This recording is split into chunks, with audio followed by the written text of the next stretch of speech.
Right now, we're following developments in Sweden, where officials are trying to establish a motive in what the country's prime minister calls the worst mass shooting in that country's history.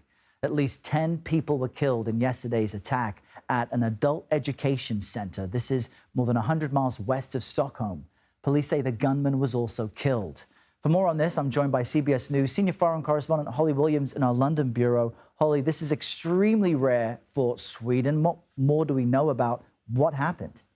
Good morning, Errol. Well, the attack occurred in the middle of the day, around 12:30, as you said, at an adult education centre in the town of Örebro, which is a small place. It only has a population of around 100,000 people. That centre helps adults study for high school diplomas, learn vocational skills and learn the Swedish language. And many of the students there were immigrants. The police say that along with those killed, 6 people were injured, including 5 who had surgery for gunshot wounds. Yesterday, they said that 2 of them were being treated in intensive care. And the police also say that there is evidence to suggest that the attacker shot himself. Now, the police say they have no evidence at this point of any ideological motive.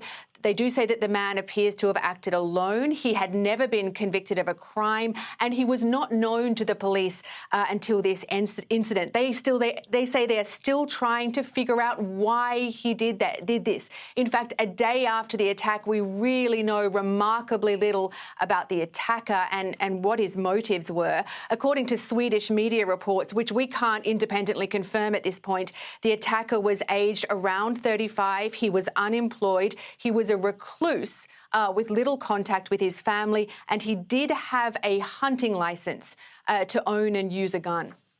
And Holly, it's just extremely, as unusual as it would be anywhere, extremely unusual in Sweden. How uncommon is this?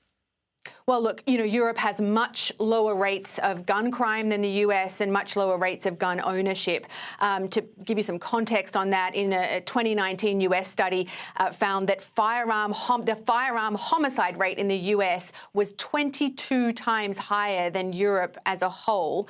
And when it comes to gun ownership, the US has about 120 guns owned per 100 people, whereas in Sweden, they have only about 23 guns owned per 100 people.